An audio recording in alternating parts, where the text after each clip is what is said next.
Sentido y sensibilidad, de Jane Austen. Sinopsis. Tras enviudar, la señora Dashwood se encuentra en la miseria y a cargo de sus 3 hijas, Elinor, Marianne y Margaret. La finca en la que viven va a pasar a manos de John Dashwood, hijo del primer matrimonio del fallecido. Aunque John desea tratar bien a su madrastra y hermanastras, pronto su esposa tomará las riendas para echar a las mujeres de la finca en la que viven.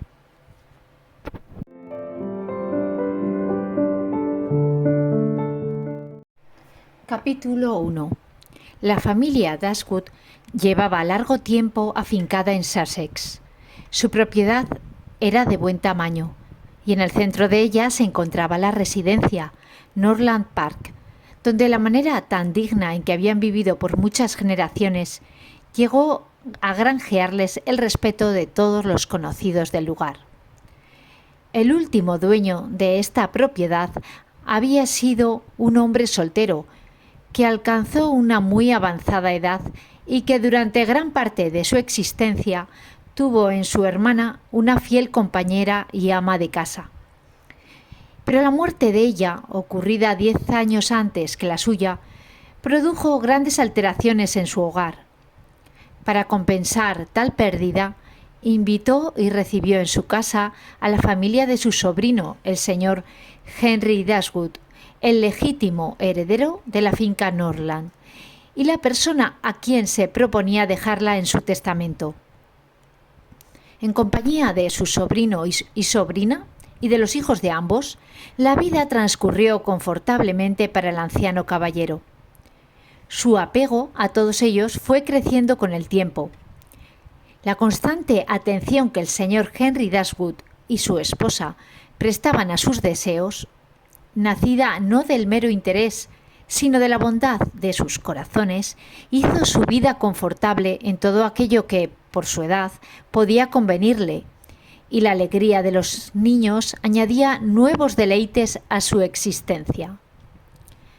De un matrimonio anterior, el señor Henry Dashwood tenía un hijo, y de su esposa actual 3 hijas. El hijo, un joven serio y respetable, tenía el futuro asegurado por la fortuna de su madre, que era cuantiosa, y de cuya mitad había entrado en posesión al cumplir su mayoría de edad.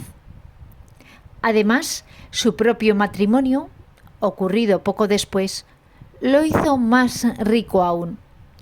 Para él, entonces, el legado de la finca Norland no era en verdad tan importante como para sus hermanas, pues ellas, independientemente de lo que pudiera llegarles si su padre heredaba esa propiedad, eran de fortuna que no puede considerarse sino escasa.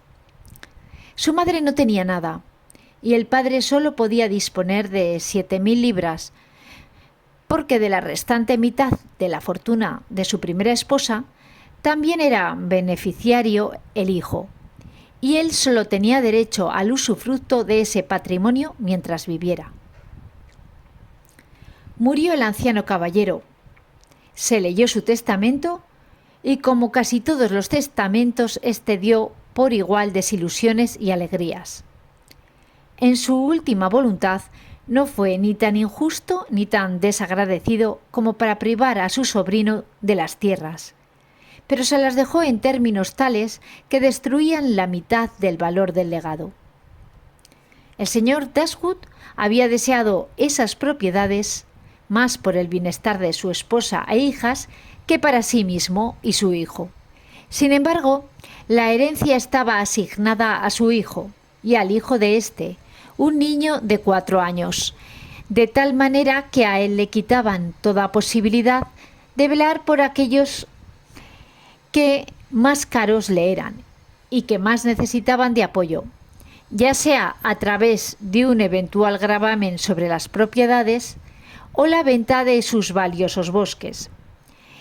Se habían tomado las provisiones necesarias para asegurar que todo fuera en beneficio de este niño, el cual, en sus ocasionales visitas a Norland con su padre y su madre, había conquistado el afecto de su tío con aquellos rasgos seductores que no suelen escasear en los niños de 2 o 3 años. Una pronunciación imperfecta, el inquebrantable deseo de hacer siempre su voluntad, incontables jugarretas y artimañas, y ruido por montones. Gracias que finalmente terminaron por desplazar el valor de todas las atenciones que durante años había recibido el caballero de su sobrina y de las hijas de ésta. No era su intención, sin embargo, faltar a la bondad, y como señal de su afecto por las 3 niñas, les dejó 1000 libras a cada una.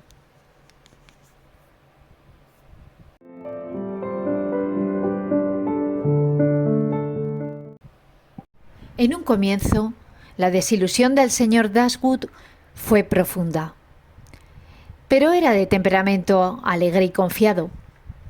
Razonablemente podía esperar vivir muchos años y, haciéndolo de manera sobria, ahorrar una suma considerable de la renta de una propiedad ya de buen tamaño y capaz de casi inmediato incremento. Pero la fortuna, que había tardado tanto en llegar, fue suya durante solo 1 año.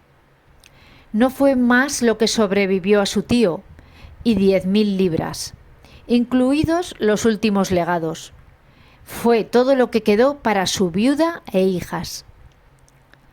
Tan pronto se supo que la vida del señor Dashwood peligraba, enviaron por su hijo, y a él le encargó el padre, con la intensidad y urgencia que la enfermedad hacía necesarias, el bienestar de su madrastra y hermanas.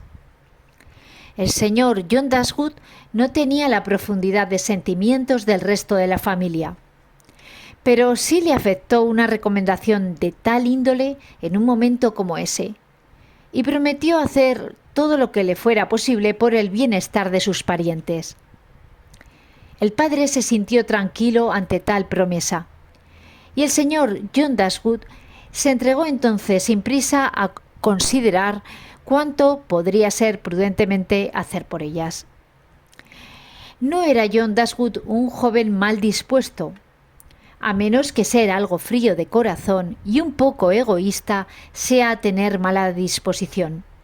Pero en general era respetado, porque se comportaba con corrección en el desempeño de sus deberes corrientes.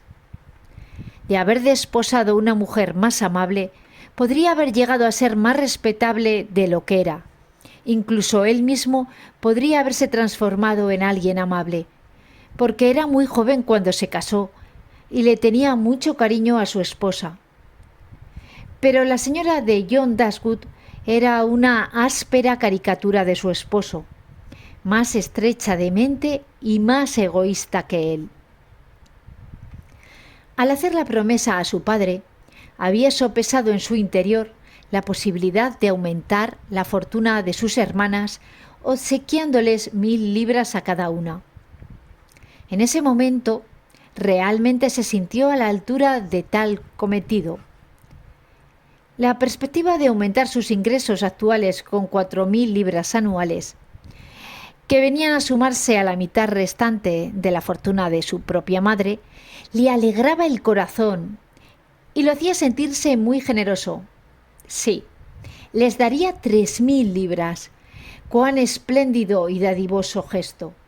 Bastaría para dejarlas en completa holgura. 3.000 libras. Podía desprenderse de tan considerable suma con casi ningún inconveniente. Pensó en ello durante todo el día y durante muchos días sucesivos, y no se arrepintió.